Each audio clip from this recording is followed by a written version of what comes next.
તો વડોદરાથી મહત્વના સમાચાર સામે આવી રહ્યા છે, જ્યાં વડોદરામાં ફરી વિશ્વામિત્રીના પાણી ઘરોમાં ઘૂસ્યા। વડોદરાથી મહત્વના સમાચાર, વડોદરામાં ફરી વિશ્વામિત્રી નદીના પાણી ઘરોમાં ઘૂસ્યા। ત્યારે ઇન્દિરાનગરમાં નીચાણવાળા વિસ્તારોમાં હાલાકી જોવા મળી, જ્યાં ઝૂંપડપટ્ટીમાં પાણી ઘૂસી જતા લોકોને ભારે હાલાકી જોવા મળી છે। ત્યારે ઉપરવાસમાં ભારે વરસાદથી ફરી જળસ્તરમાં વધારો થયો છે, જ્યાં વિશ્વામિત્રી નદીની જળસપાટી 16 ફૂટ પર પહોંચી છે, ત્યારે નદીની ભયજનક સપાટી 26 ફૂટ છે। તો મહત્વના સમાચાર સામે આવી રહ્યા છે સંસ્કારી નગરી વડોદરાથી, કે જ્યાં છેલ્લા 2 દિવસથી જે વરસાદ પડ્યો છે અને તેને લઈને ફરી એકવાર જે નવા નીરની આવક થઈ છે, કે જ્યાં વડોદરામાં ફરી વિશ્વામિત્રીના પાણી ઘરોમાં ઘૂસ્યા છે। ત્યારે ઇન્દિરાનગરમાં નીચાણવાળા વિસ્તારોમાં હાલાકી જોવા મળી, કે જ્યાં ઝૂંપડપટ્ટીમાં પાણી ઘૂસી જતા લોકોને ભારે હાલાકીનો સામનો કરવાનો વારો આવ્યો છે।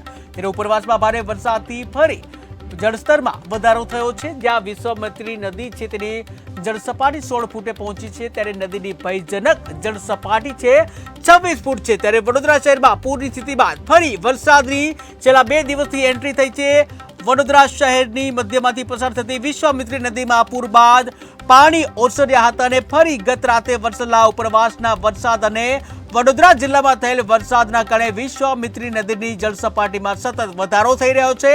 આ સાથે જ આજવા સરોવરની જળસપાટીમાં પણ વધારો થયો છે, જ્યાં કારેલીબાગ હાથીખાના વિશ્વામિત્રીના કિનારે આવેલ સ્લમ વિસ્તાર ઇન્દિરાનગરમાં પાણી મકાનોમાં ઘૂસવાનું શરૂ થયું છે। ત્યારે હજુ જે નદી છે તે નદી ભયજનક સપાટીથી માત્ર 9 ફૂટ દૂર છે। ત્યારે વરસાદને લીધે ફરી એકવાર વડોદરામાં પાણી જોવા મળ્યા છે, અને જેને લઈને ઇન્દિરાનગરના જે રહીશો છે તેઓને ભારે હાલાકી ભોગવવાનો વારો આવે છે। ઉલ્લેખનીય છે કે વિશ્વામિત્રી નદીની સપાટી 16 ફૂટે પહોંચી છે, જ્યાં નદીની ભયજનક સપાટી 16 ફૂટ છે, કે જ્યાં નદીની ભયજનક સપાટી 26 ફૂટ છે।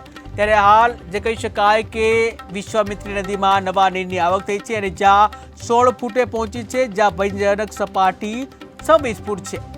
ત્યારે હાલ તો લોકોને ભારે હાલાકી ભોગવવાનો વારો આવ્યો છે।